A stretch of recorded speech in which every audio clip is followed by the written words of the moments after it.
اب شیخ عبد القادر جیلانی رحمۃ اللہ علیہ کے خطبات کے مجموعے الفتح الربانی یعنی فتوح ربانی کے اردو ترجمے کا تیسرا خطبہ پیش کیا جا رہا ہے، جس کا عنوان ہے نفسانی خواہشات کو قابو میں رکھنے کی تلقین۔ تیسری مجلس حضرت غوث اعظم رضی اللہ تعالی عنہ نے جمعے کے دن بوقت صبح 8 شوال المکرم 545 ہجری کو مدرسہ شریفہ میں ارشاد فرمایا، اے فقیر، تو غنا یعنی امیری کی آرزو مت کر، ہو سکتا ہے کہ وہ غنا تیری ہلاکت کا سبب ہو، اور اے بیمار، تو عافیت و صحت کی آرزو نہ کر، ہو سکتا ہے کہ وہ صحت تیری ہلاکت کا سبب ہو۔ عاقل بن، اپنے ثمر یعنی نتیجے کی حفاظت کر، انجام محمود ہوگا۔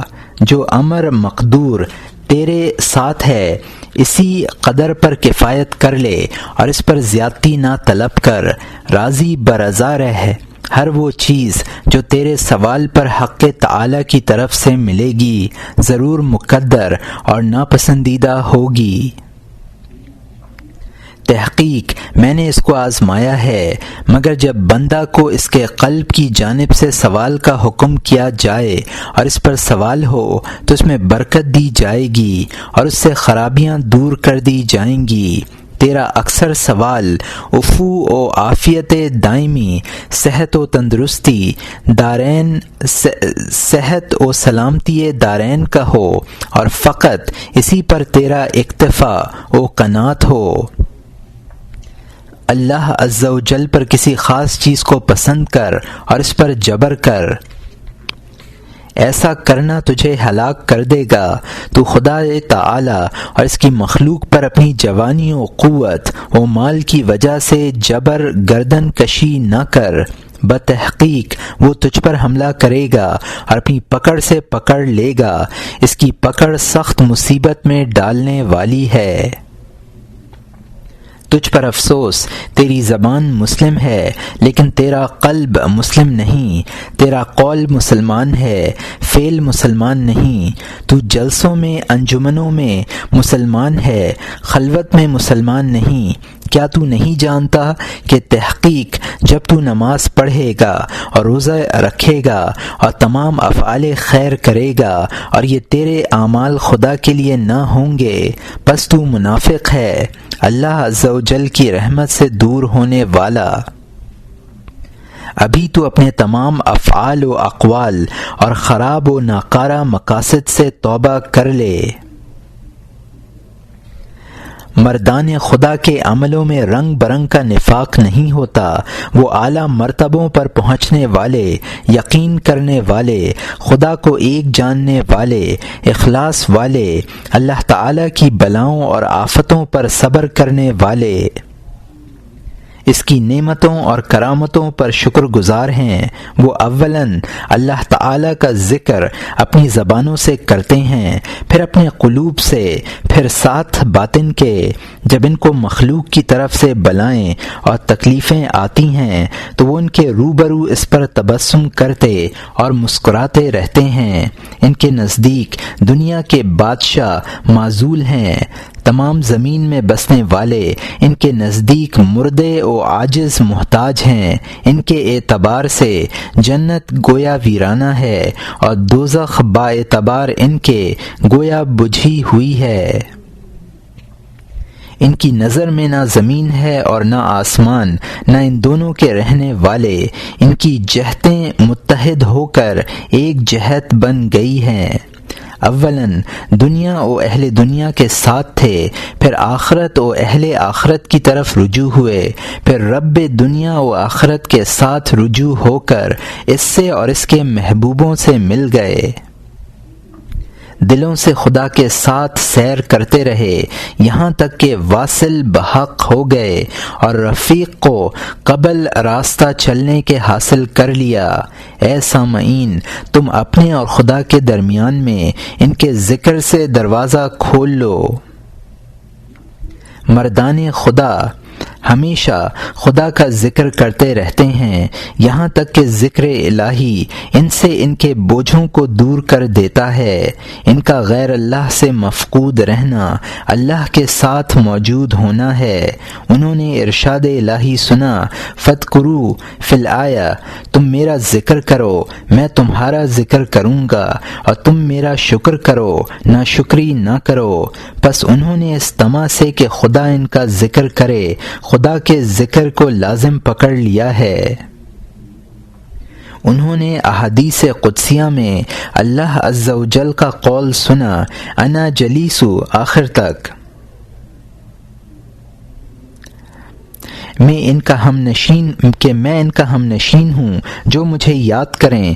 پس اس خیال سے کہ ان کو خدا کے ساتھ ہم نشینی کا شرف مل جائے، انہوں نے مخلوق کی محبتوں کو چھوڑ دیا اور ذکر الہی پر قانع ہو گئے۔ اے قوم، تم ہوسناک نہ بنو، تم بلحوث ہو، یہ علم بغیر عمل کے تمہیں نفع نہ دے گا۔ تم اس بات کے حاجت مند ہو کہ سیاہی پر جو سفیدی پر ہے، یعنی احکام الہی پر عمل کرتے رہو، ان پر تمہارا عمل برابر روزانہ و سالانہ رہے، تاکہ اس کا پھل تمہارے ہاتھوں میں آئے اور نتیجہ ملے۔ اے غلام، تیرا علم تجھ کو ندا دیتا ہے، پکارتا ہے کہ اگر تو نے میرے موافق عمل نہ کیا تو میں تیرے اوپر حجت ہوں، اور اگر عمل کیا تو تیرے واسطے حجت۔ اور یہاں مترجم نے حاشیے میں لکھا ہے، تیرے واسطے محبت، یعنی ایسا گواہ و دلیل جو تجھے نافع ہو، اور تیرے اوپر حجت، یعنی ایسا گواہ و دلیل جو تجھے نقصان پہنچائے۔ زبان عرب میں علی ضرر پر دلالت کرتا ہے اور لام نفع پر، اور یہاں مترجم کا حاشیہ ختم ہوتا ہے۔ حضور نبی کریم علیہ الصلاۃ والتسلیم سے مروی ہے کہ بتحقیق علم عمل کو پکارتا ہے، پس اگر عالم نے اس کو قبول کیا، عامل نہ بنا تو بہتر، ورنہ علم چلا جاتا ہے، اس کی برکت چلی جاتی ہے اور اس کی حجت باقی رہتی ہے۔ مولا تعالی سے علم کا تیرے لیے شفاعت کرنا چلا جاتا ہے، اور تیری حاجتوں میں علم کا تم سے کام دینا منقطع ہو جاتا ہے، اس کا مغز چلا جاتا ہے اور چھلکا باقی رہ جاتا ہے، اس لیے کہ مغز علم عمل ہے۔ تیری پیروی رسول اللہ صلی اللہ علیہ وسلم کے ساتھ بغیر اس کے کہ تو حضور کے تمام اقوال پر عمل کرے صحیح نہ ہوگی۔ جب تو حضور کے تمام حکموں پر عمل کر لے گا تو تیرا قلب و باطن تیرا استقبال کرے گا، اور علم ان دونوں کو ان کے رب کے پاس داخل کر دے گا۔ تیرا علم تجھ کو پکارتا ہے لیکن تو اس کو نہیں سنتا، اس لیے کہ تیرا قلب ہی نہیں ہے۔ اے سامع، تو علم کی آواز کو قلب و باطن کے کان سے سن اور اس کے قول کو قبول کر، تو اسی سے نفع حاصل کر سکتا ہے۔ عمل والا علم تجھ کو اس عالم سے نزدیک کر دے گا جو علم کا اتارنے والا ہے۔ جب تو اس حکم پر جو علم اول ہے عمل کر لے گا تو تیرے اوپر دوسرے علم کا چشمہ ابلنے لگے گا، اور تیرے پاس دو چشمے والے ہو جائیں گے۔ تیرا قلب حکم و علم ظاہر و باطن سے پر ہو جائے گا۔ اس وقت تیرے اوپر اس کی زکوٰۃ ادا کرنا واجب ہوگی کہ تو اپنے بھائیوں اور مریدوں کی اس کے ساتھ غمخواری کرے۔ علم کی زکوٰۃ علم کا پھیلانا اور مخلوق الہی کو حق تعالی کی طرف دعوت دینا ہے۔ اے غلام، جس نے صبر کیا اس نے قدرت پالی، صاحب قدر و قادر ہو گیا۔ اللہ تعالی نے ارشاد فرمایا، انما یوفی الآیہ، صابر بے شمار اجر پائیں گے۔ تو اپنے کسب سے کھا، دین فروشی کر کے نہ کھا، کسب کر اور کھا، اور اس سے دوسروں کی غمخواری کر۔ مسلمانوں کی کمائی صدیقوں کے اطباق ہیں، ان کے پیشوں محنت مزدوری کی غرض صرف خدمت فقر و مساکین ہوتی ہے۔ وہ خلق کو راحت پہنچانے کے متمنی رہتے ہیں اور اس سے حق عز و جل کی رضامندی اور محبت طلب کرتے ہیں۔ انہوں نے نبی علیہ السلام کا ارشاد سنا ہے، آدمی اللہ عز و جل کی عیال ہیں۔ اور یہاں مترجم نے حاشیے میں لکھا ہے کہ عیال زن اولاد کو بھی کہتے ہیں، نیز ان کو جن کی نگہداشت ذمے میں واجب اور نفقہ لازم ہو۔ یہاں یہی آخر معنی مراد ہیں کہ اللہ تعالی تمام خلق کا متکفل ہے۔ اور یہاں مترجم کا حاشیہ ختم ہوتا ہے۔ اور محبوب تر آدمیوں کا طرف اللہ کی وہ ہے جو اس کے عیال کو زیادہ نفع پہنچانے والا ہو۔ اولیاء اللہ بمقابلہ خلق کے گونگے، بہرے، اندھے ہیں۔ جب ان کے قلوب حق عز و جل سے نزدیک ہو جاتے ہیں، وہ غیر خدا کا کلام نہیں سنتے، نہ غیر کو دیکھتے ہیں۔ ان کو قرب الہی سے شدت کا رونا آتا ہے اور ان کو ہیبت الہی ڈھانپ لیتی ہے، اور محبت الہی ان کے محبوب کے پاس ان کو مقید کر دیتی ہے۔ پس وہ مقام جلال و جمال کے درمیان رہتے ہیں، دائیں بائیں متوجہ نہیں ہوتے۔ ان کے لیے اگلا ہی رخ ہے بغیر پیچھے کے۔ ان کے آدمی، جن، فرشتے اور تمام مخلوقات خدمت کرتے ہیں اور ان کے حکم و علم کے خادم بن جاتے ہیں۔ فضل الہی ان کو غذا دیتا ہے اور انس ان کو سیراب کرتا ہے۔ وہ فضل الہی کے طعام سے کھانا کھاتے ہیں اور اس کے شراب انس سے سیراب ہوتے ہیں۔ ان کے پاس کلام الہی کا سننا ایسا مشغلہ ہے کہ وہ دوسری طرف متوجہ ہی نہیں ہوتے۔ پس مردان خدا ایک جنگل و میدان میں ہیں اور دوسری مخلوق دوسرے میدان میں۔ مردان خدا نبی صلی اللہ علیہ وسلم کی نیابت میں مخلوق الہی کو خدائی احکام بتاتے، منہیات سے روکتے ہیں۔ امر بالمعروف نہی عن المنکر ان کا کام ہے۔ حقیقتاً سرکار رسالت کے یہی وارث ہیں۔ ان کا کام مخلوق کو خالق کے دروازے کی طرف لوٹا لانا ہے۔ یہی اللہ تعالی کی حجت لوگوں پر قائم کر دیتے ہیں اور تمام چیزوں کو ان کے مقاموں پر لا کر رکھ دیتے ہیں۔ ہر صاحب فضل کو اس کا حصہ فضل دیتے رہتے ہیں۔ وہ دوسروں کے حقوق نہیں لیتے اور ان پر اپنے نفوس و طباع کے لیے قبضہ نہیں کرتے ہیں۔ ان کی محبت، ان کا بغض، دشمنی صرف اللہ عز و جل کے لیے ہی ہوتی ہے۔ یہ سرتاپا محو عشق الہی رہتے ہیں، کسی غیر کا ان میں حصہ نہیں۔ جس کو یہ تمام خوبیاں ملیں، اس کو کامل صحت حاصل ہوئی، نیز نجات و کامیابی، اور تمامی انس و جن، فرشتے، زمین آسمان اس سے محبت کرنے لگتے ہیں اور مطیع ہو جاتے ہیں۔ اے منافق، اے خلق و اسباب کے پجاری، حق عز و جل کے بھول جانے والے، باوجود ان حالات کے جن میں تو مبتلا ہے، تو یہ چاہتا ہے کہ یہ مراتب اولیاء تیرے قبضے میں آ جائیں۔ دربار الہی میں تیری کوئی عزت و کرامت نہیں۔ اولاً اسلام لا، پھر علم پڑھ، پھر عمل کر، پھر توبہ اخلاص کے ساتھ کر، ورنہ تجھے ہدایت نہ ملے گی۔ تیرے اوپر افسوس، میرے اور تیرے درمیان میں کوئی عداوت نہیں ہے، البتہ میں تجھ سے حق بات کہتا ہوں اور کوئی فروگزاشت دین الہی کے معاملے میں تجھ سے نہیں کرتا۔ میں نے مشائخین کرام کی سخت کلامی اور مسافرت و فقر کی سختی میں تربیت پائی ہے۔ جب میں تجھ سے کچھ کلام کروں تو اس کو اس حالت میں سن اور قبول کر کہ وہ اللہ کی طرف سے ہے، اس لیے کہ اس نے اس کلام کے ساتھ مجھے گویا کیا ہے۔ جب تو میرے پاس آئے تو اپنے نفس و خواہشات سے برہنہ ہو کر آ۔ اگر تجھے بصیرت ہوتی تو مجھے بھی ان چیزوں سے برہنہ دیکھتا، لیکن تیری خرابی سمجھ کی آفت ہے۔ اے میرے مرید، صحبت اور مجھ سے نفع لینے کی خواہش مند میری ایسی حالت ہے کہ نہ جس میں خلق ہے، نہ دنیا اور نہ آخرت۔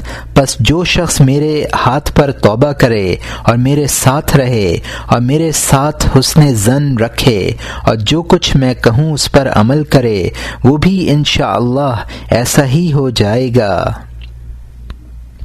رب تعالی جل مجدہ انبیاء کرام علیہم السلام کی تربیت اپنے کلام وحی سے فرماتا ہے، اور اولیاء اللہ کی رحمہم اللہ علیہم تربیت اپنی حدیث سے جو کہ الہام قلبی ہے۔ بتحقیق اولیاء اللہ انبیاء کرام کے وصی اور خلیفہ اور غلام ہیں۔ اللہ عز و جل کلام کرنے والا ہے، کلام اس کی صفت ہے۔ موسیٰ علیہ السلام سے خود خالق و علام الغیوب نے ہی کلام کیا، نہ مخلوق نے، اور نہ بلا واسطہ خالق تعالی نے موسیٰ سے ایسا کلام کیا جس کو وہ سمجھ گئے اور وہ کلام ان کی عقل تک پہنچ گیا۔ اور اللہ تعالی نے ہمارے نبی محمد صلی اللہ علیہ وسلم سے بلا واسطہ کلام فرمایا۔ یہ قرآن مجید ہمارے تمہارے درمیان میں اللہ تعالی کی مضبوط رسی ہے، جس کو جبرائیل علیہ السلام نے اللہ کے پاس سے لا کر اس کے رسول پاک صلی اللہ علیہ وسلم پر نازل کر دیا، جیسا کہ اس نے فرما دیا اور خبر دے دی جس کا انکار جائز نہیں۔ اے اللہ تعالی، توکل کو ہدایت دے اور کل پر توبہ ڈال دے اور کل پر توبہ ڈال دے اور کل پر رحمت فرما۔ اے اللہ تعالی، تو کل کو ہدایت دے اور کل پر توبہ ڈال دے اور کل پر رحمت فرما۔ امیر المومنین معتصم باللہ سے حکایت کی گئی ہے کہ اس نے وقت موت کہا تھا، قسم بخدا میں اللہ کی طرف اس فعل سے جو میں نے احمد بن حنبل رحمۃ اللہ علیہ کے حق میں کیا ہے، باوجود اس کے کہ میں خود اس کا بانی نہ تھا، میرے سوا دوسرے لوگ اس کا سبب بنے تھے، البتہ توبہ کرتا ہوں۔ اور یہاں مترجم نے حاشیے میں لکھا ہے کہ مختصراً اصل واقعہ یہ ہے کہ معتصم باللہ کے زمانے میں اس کے دربار میں چند معتزلہ نے دخل پا لیا تھا۔ انہوں نے یہ خراب عقیدہ پھیلایا کہ قرآن مخلوق و حادث ہے۔ امام احمد بن حنبل علیہ الرحمہ نے دلائل شرعیہ سے ان سے اختلاف کیا۔ معتصم پر معتزلہ کا رنگ چڑھا ہوا تھا، جس وجہ سے امام احمد بن حنبل علیہ الرحمہ کے درے لگوا کر مقید کر دیا، لیکن آپ نے حق گوئی نہ چھوڑی اور آخر تک یہی فرماتے رہے کہ قرآن مجید کلام الہی غیر مخلوق ہے۔ اور یہاں حاشیہ ختم ہوتا ہے۔ اے مسکین، ایسے امر میں کہ تجھے مفید نہ ہو کلام نہ کر، گفتگو چھوڑ دے اور مذہبی امور میں تعصب کو چھوڑ دے۔ اور یہاں حاشیے میں لکھا ہے، یعنی اگر کوئی امر خلاف واقع ہو اور تجھے معتبر ذرائع سے اس کا باطل ہونا معلوم ہو جائے تو وہ قابل ترک ہے، اس کو چھوڑ دینا چاہیے۔ اس کا یہ مقصد نہیں ہے کہ مذہب کو مضبوطی کے ساتھ لازم نہ پکڑے، دین میں شدید نہ بنے، جیسا کہ بعض نادان کہہ اٹھتے ہیں۔ اور یہاں مترجم کا حاشیہ ختم ہوتا ہے۔ اور ایسی چیز میں مشغول ہو جو تجھے دنیا و آخرت میں نافع ہو۔ ان قریب تو اپنی حالت و نتیجہ کو دیکھے گا اور میرے کلام کو یاد کرے گا۔ قریب تر مارکا میں نیزہ بازی کے وقت ایسی حالت میں کہ تیرے سر پر خود نہ ہوگا، معلوم ہوگا کہ کتنے زخم کاری اس پر کس وجہ سے پورے ہوں گے۔ تو اپنے قلب کو دنیا کے مقاصد و غموں سے خالی کر لے۔ بتحقیق تو ان کی وجہ سے عنقریب ماخوذ ہونے والا ہے یا دنیا سے کوچ کرنے والا ہے۔ دنیا میں اچھا عیش و آرام طلب نہ کر، وہ تیرے ہاتھ نہ لگے گا۔ نبی صلی اللہ علیہ وسلم نے فرمایا، عیش بس آخرت کا عیش ہے۔ اپنی امید و آرزو کو کوتاہ کر کہ تجھے دنیا میں زہد مل جائے۔ بتحقیق سارا زہد یہی امید کا کوتاہ کر دینا ہے۔ برے ہم نشینوں کو چھوڑ دے، تیرے اور ان کے درمیان جو دوستی ہے اسے قطع تعلق کر لے، اور اپنے اور صالحین کے درمیان دوستی جوڑ لے۔ جو تیرا قرابت دار برے ہم نشینوں سے ہو اس کو چھوڑ دے، اور جو دور والا اچھے ہم نشینوں سے ہو اس کے ساتھ دوستی جوڑ۔ جس سے تو دوستی کرے گا اس کے اور تیرے درمیان میں قرابت ہو جائے گی۔ جس سے تو دوستی کرے اس کو اولاً آزما لے۔ بعض لوگوں سے سوال کیا گیا، قرابت کیا چیز ہے؟ جواب ملا، باہمی دوستی۔ مقسوم یعنی جو قسمت میں لکھا ہوا ہے، اور غیر مقسوم کی طلب چھوڑ دے۔ تیرا مقسوم کو طلب کرنا بیکار و مشقت میں پڑنا ہے، وہ تو ملے ہی گا، اور تیرا غیر مقسوم کو طلب کرنا عذاب جانی اور رسوائی ہے۔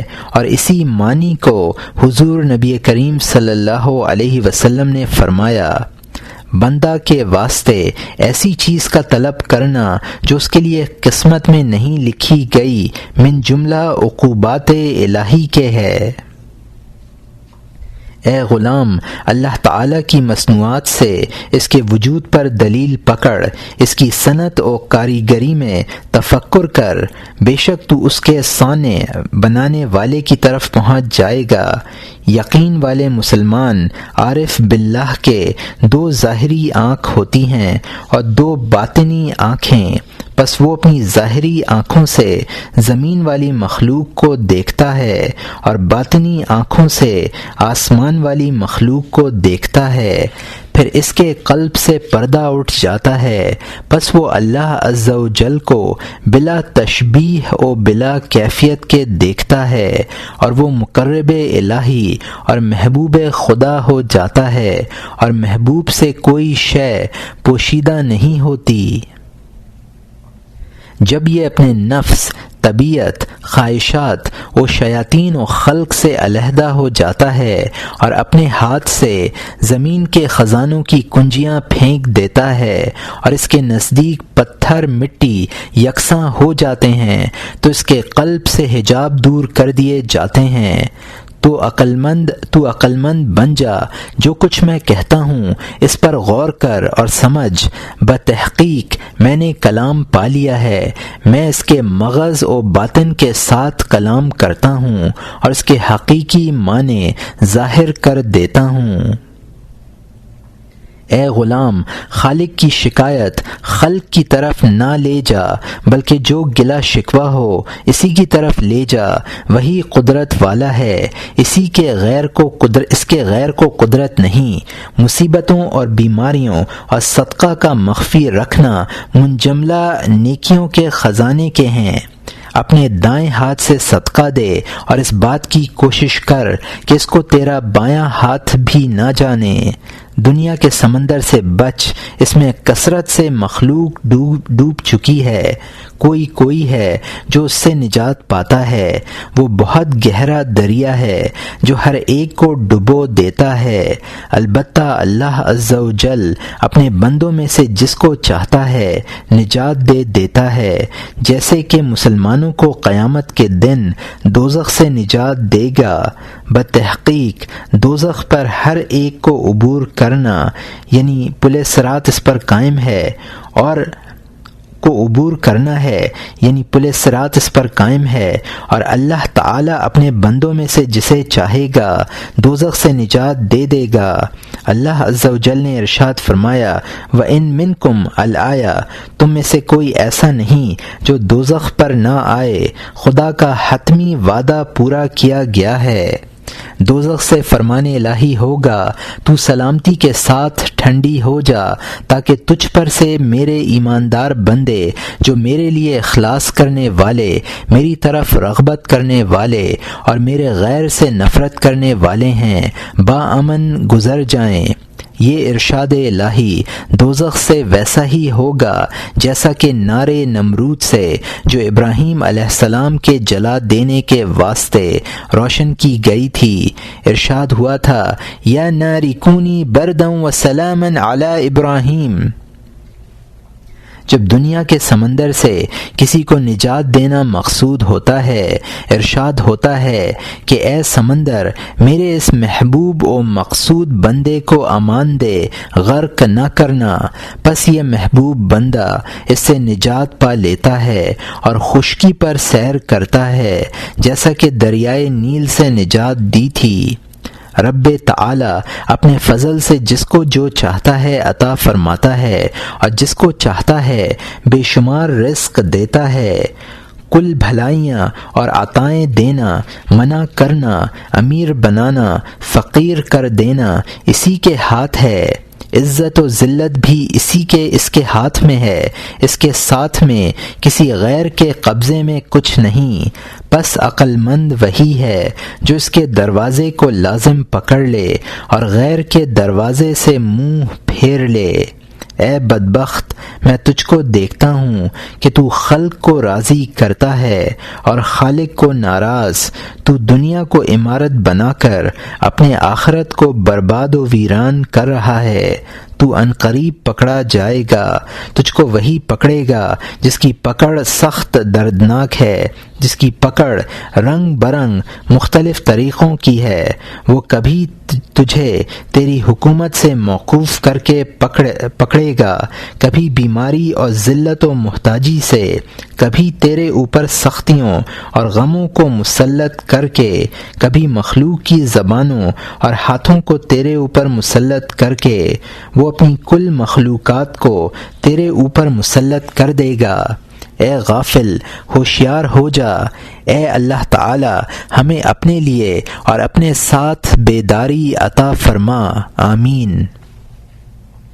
اے غلام، تو دنیا حاصل کرنے میں مثل رات کے لکڑیاں جمع کرنے والے کے نہ ہو جا کہ وہ تو یہ بھی نہیں جانتا کہ اندھیرے میں اس کا ہاتھ کہاں جا پڑے گا، اس کے ہاتھ میں کیا آ جائے گا۔ میں تو تجھے تیرے کاروبار میں مثل رات کے لکڑیاں جمع کرنے والے کے ہی دیکھ رہا ہوں جو ایسی اندھیری رات میں لکڑیاں جمع کر رہا ہے کہ نہ جس میں چاند ہے اور نہ اس کے ساتھ چمک اور روشنی ہے، اور وہ ایسے بن میں سے لکڑیاں جمع کرنے والا ہے جس میں گھنے ہوئے جھاڑ اور ہلاک کرنے والے موذی جانور ہیں۔ قریب ہے کہ ان میں سے کوئی شے اسے ہلاک کر دے۔ تو دن میں لکڑیاں جمع کرنے والا بن، یعنی غفلت چھوڑ کر ہوشیاری سے کام کر، پس بتحقیق آفتاب کی روشنی تجھے ضرر رساں چیزوں کے حملے سے روک لے گی۔ تو اپنی تصرفات کاروبار میں توحید و شرع اور تقوی پر پرہیزگاری کے آفتاب کے ساتھ رہ۔ بتحقیق یہ آفتاب تجھ کو خواہشات نفسانیہ اور نفس و شیطان و شرک کے جال و پھندے سے روک دے گا، اور جو تیری چال و سیر میں عجلت ہے اس سے تجھے منع کرے گا۔ تجھ پر افسوس، جلدی نہ کر۔ جو کام میں عجلت کرتا ہے، خطا کرتا ہے یا اس کے قریب ہو جاتا ہے، اور جو تاخیر سے سمجھ کر کام کرتا ہے، صائب ہوتا ہے یا قریب بصواب۔ جلد بازی شیطان کی طرف سے ہے اور تاخیر او آہستگی رحمان کی جانب سے، اگر اکثر جو چیز کے تجھے عجلت جلد بازی پر برانگیختہ کر دیتی ہے دنیا کے جمع کرنے کی حرص ہے، تو قناعت کر، بتحقیق قناعت ایسا خزانہ ہے جو ختم نہیں ہوتا، اس چیز کو جو تیرے لیے مقسوم نہیں اور کبھی تیرے قبضے میں نہ آئے گی کیوں طلب کرتا ہے؟ جو چیز تیرے لیے کارآمد ہے اور ضروری، اس پر راضی ہو جا اور قناعت کر لے اور اس کے ما سوا میں بے رغبتی کر۔ اسی امر کو لازم پکڑ تاکہ تو عارف باللہ ہو جائے، اس حالت میں تو ہر چیز سے بے پرواہ ہو جائے گا، تیرا قلب اسرار معرفت سمجھنے لگے گا اور تیرا سر باطن صاف ہو جائے گا اور تیرا رب تعالی تجھے تعلیم دے گا۔ پس دنیا تیری سر کی آنکھوں میں اور آخرت تیرے قلب کی آنکھوں میں اور ما سوائے اللہ تیرے سر کی آنکھوں میں ذلیل معلوم ہوں گے۔ تیرے نزدیک سوائے حق تعالی کے اشیاء سے کوئی شے بڑی عظمت والی نہ رہے گی اور تو اس حالت میں تمام مخلوق کے نزدیک معظم و محترم کر دیا جائے گا۔ اے غلام، اگر تیرا ارادہ و مقصود یہ ہے کہ تیرے روبرو کوئی دروازہ بند نہ رہے پس تو تقوی اختیار کر، بتحقیق تقوی ہر دروازے کی کنجی ہے۔ اللہ عز و جل نے ارشاد فرمایا وَمَن يَتَّقِ آخر تک، اور جو اللہ سے ڈرتا ہے تقوی کرتا ہے اللہ اس کے نکلنے کا دروازہ بنا دیتا ہے اور اس کو ایسی جگہ سے رزق دیتا ہے کہ جس کا گمان بھی نہیں ہوتا۔ تو حق تعالی سے اپنے نفس، اپنے اہل، اپنے مال، اپنے اہل زمانہ کے بارے میں معارضہ جھگڑا نہ کر۔ تجھے شرم نہیں آتی کہ تو خدا کو تغیر و تبدل کا حکم دیتا ہے؟ کیا تو اس سے بڑا حاکم اور زیادہ علم والا اور زیادہ رحمت والا ہے؟ تو اور تمام مخلوق اس کے بندے ہیں، وہ تیرا اور تمام خلق کا تدبیر کرنے والا ہے۔ اگر تو دنیا و آخرت میں خدائے تعالی کی مصابحت چاہتا ہے تو اپنے اوپر سکوت و گونگے پن کو لازم پکڑ، چپ ہو جا۔ اولیاء اللہ اس کے روبرو ادب کرنے والے ہیں، وہ اس کے سامنے کسی قسم کی حرکت نہیں کرتے اور نہ ایک قدم اٹھاتے ہیں جب تک ان کے قلبوں کو خدا کی طرف سے صریح اجازت نہ ملے۔ نہ وہ مباح چیزوں میں سے کوئی چیز کھاتے ہیں، نہ پیتے ہیں، نہ نکاح کرتے ہیں، نہ تمام سببوں میں سے کسی سبب میں تصرف کرتے ہیں جب تک کہ ان کے قلبوں کو خدا کی طرف سے صریح اجازت نہیں ملتی۔ ان کا قیام حق عز و جل کے ساتھ رہتا ہے جو کہ قلبوں اور آنکھوں کا لوٹ پوٹ کرنے والا ہے۔ ان کو بغیر اپنے رب عز و جل کے قرار ہی نہیں۔ دنیا میں وہ خدا سے ملاقات اپنے قلوب سے کرتے ہیں اور آخرت میں اس سے اپنے جسموں کے ساتھ ملیں گے۔ اے اللہ تعالی، ہم کو دنیا و آخرت میں اپنی ملاقات نصیب کر اور اپنے قرب و دیدار پاک سے لذت دینا، اور ان لوگوں سے کر دے جو تیرے ما سوا کو چھوڑ کر تجھی سے رضامند ہیں، اور ہم کو دنیا و آخرت میں نیکیاں عطا فرما اور دوزخ کے عذاب سے بچا۔ آمین۔